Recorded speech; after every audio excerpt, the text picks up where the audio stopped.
Any sisters have any questions? I have two questions here. I read in Surah Nisa, I'm not sure of the verse, but it says that if a wife disobeys or is wrong with her husband, or she does something wrong, number one, admonish her. Number two, leave her bed. And number three, beat her lightly. Now, this certain statement kind of hurts me. Anybody would have the right to, I understand that not even a mark should be made. But how does anyone else have a right to hit me or even slightly? This answer, please. Sister has a question. That the verse in the Quran, Surah Nisa, she is referring to verse number 34, that the Quran says that first admonish her, then don't share the bed, then beat her lightly. Though she agrees, she knows the background. That Islamic Sharia, if there's a disagreement, you have to admonish her, don't share the bed. Beat lightly means the Prophet said that you should not beat on the face, there should not be any mark, somewhat similar to beating with a miswak. She says that yet she doesn't agree. How can somebody have the right to beat me, is the question. Sister, I'm asking a simple question. Suppose if you have a son, and you live in a 9-story building, and your son wants to jump from the 9-story building. He wants to jump, and he wants to argue with you. What will you do? If you tell him, don't jump, yet he wants to jump, what will you do? Sister, what will you do? I will hit him, probably. Why? What right do you have? Understood, fine. Understood, But then, okay, yes, all right, understood. But then let me ask you a question. What if my husband... Let me complete the answer. Okay, sorry. It was a rhetoric question from me. Okay. So you can't say no one has the right to beat. No one has the right to beat unnecessary, without reason, without this. You can put conditions. No one right to beat means, suppose someone is there, he is coming and robbing in my house. I have a right to stop him. If someone comes and wants to molest my sister or my wife, I will not keep quiet. I am not wearing bangles in my hand. But unnecessary, yes, agree. Similarly, the husband, on a general thing, doesn't have a right to beat the wife at all. So here it says that if she breaks, or if she disobeys or breaks Sharia, there are various rules and regulations, then even that time you don't beat her, first admonish her, say it is wrong. Like you won't beat your son who wants to jump. What will you tell your son? Don't jump. You won't give a slap. If you give a slap, I said, "Arey, kam se kam अच्छे से तो बोलो भाई, बेचारा उसको क्या पता वो jump मारेगा तो मरेगा." At least talk. He's so old if he's 5 years old, 10 years old. Tell him, beta, don't jump. Don't hit him. So here first you admonish. Then don't share the bed. That means you're serious now. So you tell your son, don't jump, huh? I'll hit you. Warning. Warning order it is, I won't give you food. And then as last resort, you may even have to hit him. Or may have to tie his hand. Why? Because you love your son. Not that you hate your son. So similarly here, Allah has given permission as a last resort. Beat lightly, the Arabic word is zaraba. Beat lightly means ultimatum. This beating is not for hurting the wife physically. If it was hurting the wife physically, I said, barabar se khoob marna. Hit properly so that there are 10-20 marks and blood comes out. So here we realize from the Quran, beat lightly means there's a final warning, ultimatum.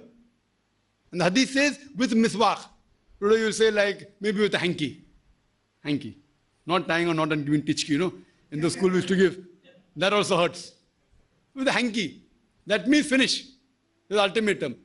That means they're giving ultimatum warning. And then the Quran says if they dispute, then have a consultation and then break, the various things what the Quran says. So here we analyze, sister, the reason they have given is because in the society, in the family, as far as the family affairs is concerned, the leader is the man.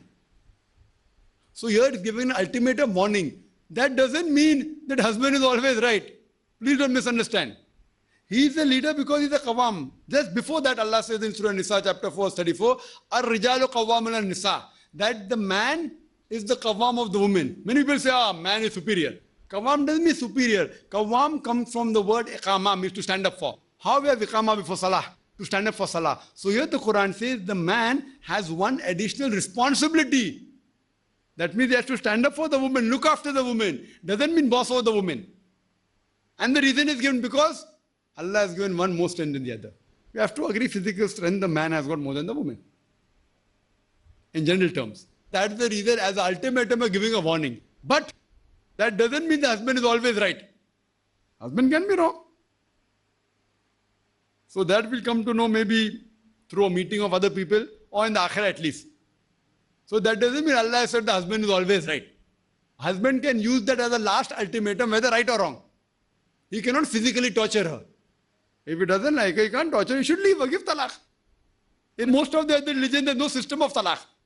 There's no system of divorce. Islam is one of the few religions which has shown the way.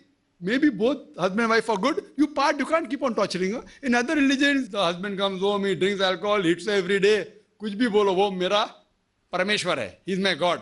In Islam, it's not like that. The husband may be right, the wife may be right, anyone may be right. So here this is the ultimatum warning before they part away. So that's the reason Allah has permitted to beat the wife lightly. That doesn't mean husband is superior. It doesn't mean husband is always right. He may be right, he may be wrong. So these will be discussed on a different level altogether. You can go to court of law, you can go to a qazi, you can pull the husband in the court of law, you can. So this is a permission given. That means this is ultimatum warning. Either you part or whatever it is, as a last resort, sister. Hope that answers the question, sister. If you have any counter argument, you're most welcome, sister. What provisions do I have if my husband, I feel he is wrong? Now, what does the Quran say about that? How do I admonish him and etc., etc.? What do I do then? There was a question asked to me earlier. Sister asked, what right does she have? How can she admonish? There was a question who asked that, can I beat my husband? I said, oh, Allah would have given that, then the husband would have bashed you up. Why? Because the man has more physical strength. So normally there may be some cases where the female may be stronger than the husband. Like we have female wrestlers and sportswomen. I'm not disagreeing with that. As a general rule, yes, you have other things to do. But if you say, I lightly admonish my husband, and if he retaliates, there will be a problem. So lene ke dene pad jayenge. Instead of solving the problem, there will be a bigger problem. Sister, you have every right. You can object to your husband. When you object, you should see to it that he is doing something un-Islamic. If there differs of opinion, he says that put blue cover or paint the house blue, you say white. Difference of opinion. You can either paint blue or paint white.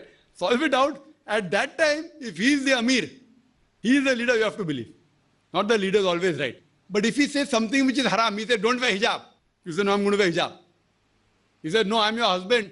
The husband can't go against the Sharia, can't go against Allah, can't go against Allah's Rasul. It's very clear cut. But if he's going against any law of the Sharia or law of Allah and His Rasul and you object, you should object. Why? Allah says in Surah Nisa chapter 4 verse 135 that Ya alladhina amanu, oh you believe, stand out for justice and witness to the truth of Allah subhanahu wa ta'ala, even if it be against yourself. Against your parents, against your relatives. Husband is not mentioned there. Husband comes in relatives. Even if it be against yourself. Against your parents, against your relative, whether they're rich or poor, Allah protects all. For Allah says you can go against even your parents, against your husband. But otherwise, difference of opinion, he is the Amir. But you have something which is right. And difference of opinion comes, you can object. And if he does and he breaks the Sharia, and he's really troubling you, torturing you, what right you have? You can go to a Qazi, sister. The first option is that you can request, if it's mentioned in the Nikah Nama. I'm talking about the ultimatum, last resort. Their best is speak to him, get a family. Like first have a meeting between husband and wife, the Quran says. Then get elders from both the families.